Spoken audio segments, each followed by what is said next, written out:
The war continues. A war of angels. It is evident as more information becomes available from the many surviving records and more unearthing of ancient artifacts occurs, that these children of the sun, these hybrids, who were the creations of Enki and his kind, were more than the Enlilian forces had anticipated. Their fear was that, being such a young race, Anu, A-N-U,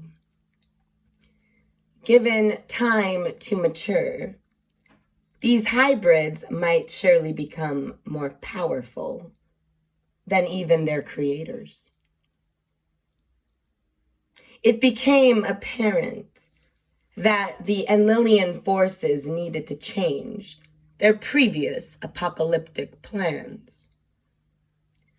The human species had populated over the entire Earth, and in some instances had use of similar technology with which to defend themselves. It was now too difficult to wipe out humanity with tactical military maneuvers, and the use of Star Wars tactics proved too destructive and might render the planet useless, even to Enlil and his followers. Even their use of technology to create not natural, disasters, i.e. earthquakes and volcanic eruptions. This was not having the effect they had anticipated. Attempts at shifting the magnetic poles were too dangerous, and the potential for creating another ice age without rendering the Earth herself becoming lifeless was too risky. The Enlilian gods then began their alternative plan for the ultimate destruction and crippling of the human species. This tends to infuriate me like a fury. Here we go, all hands on deck. There were enough of their kind on Earth to initiate not only political conflict, but to employ genetic and biological warfare upon the humans who populated Earth, Terra. As a result of these actions, whole animal species perished and died out, as well as plant life, and the entire biostructure was altered abruptly and cataclysmically.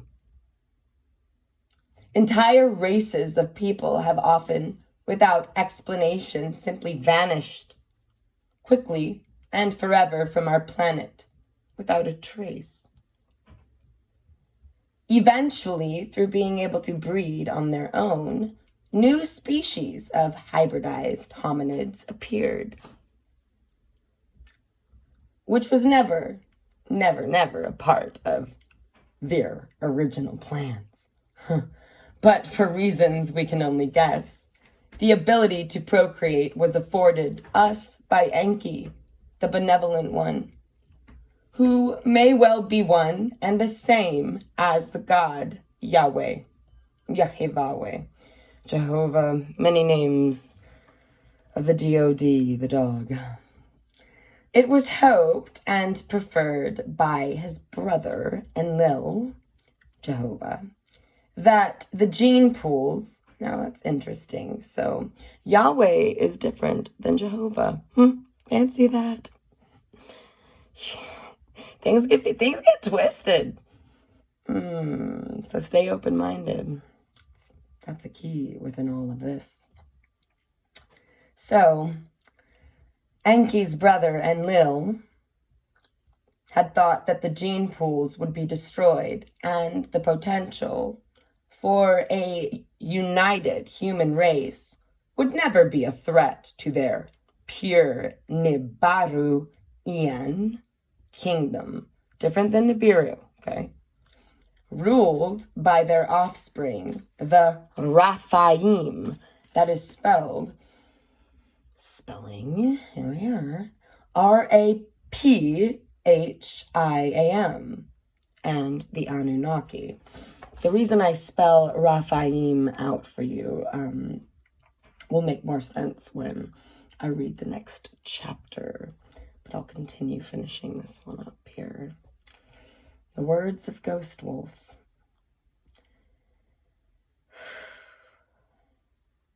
A safety mechanism was installed within the genetic coding whereby the brain itself was split, and most of the DNA strands would become inoperable after a few generations. Humans were reduced by this action to 2 strands of functioning DNA, so they would never have full brain potential. This infuriates me too.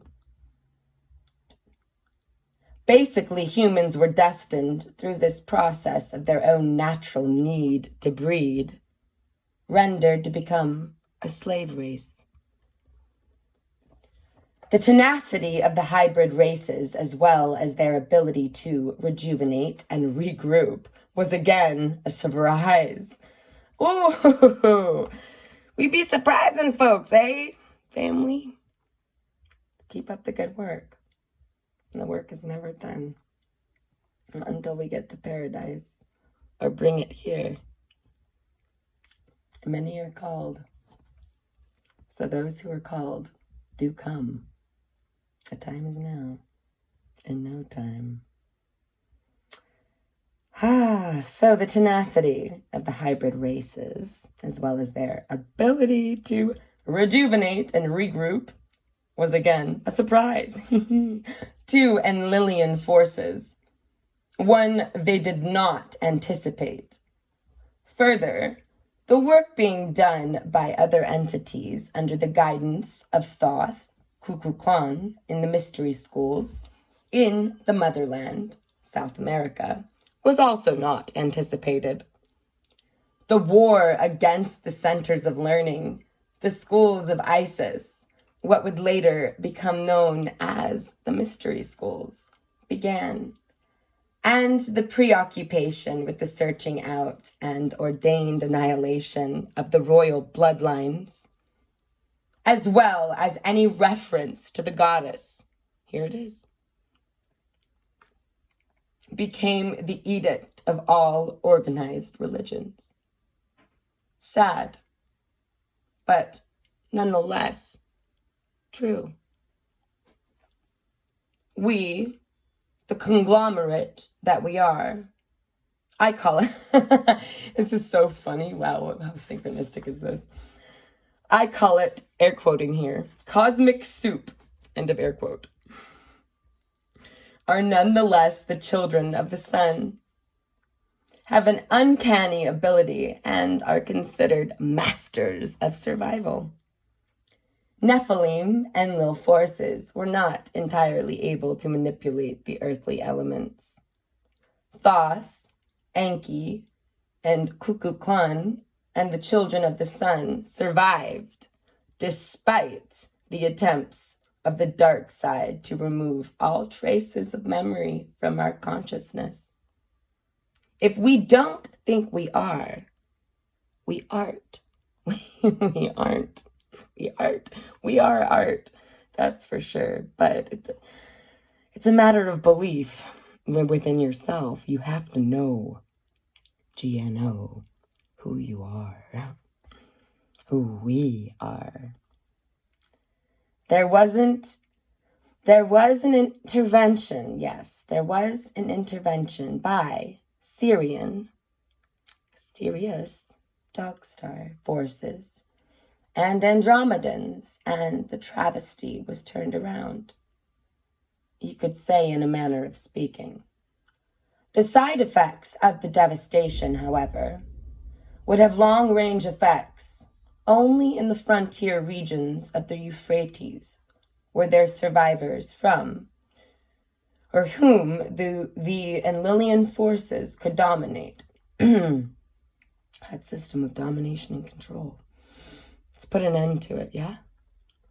So without the technology of the old world, only the sea remained as a means of communication and a barrier against the onslaught from the survivors of Ra, Jehovah races.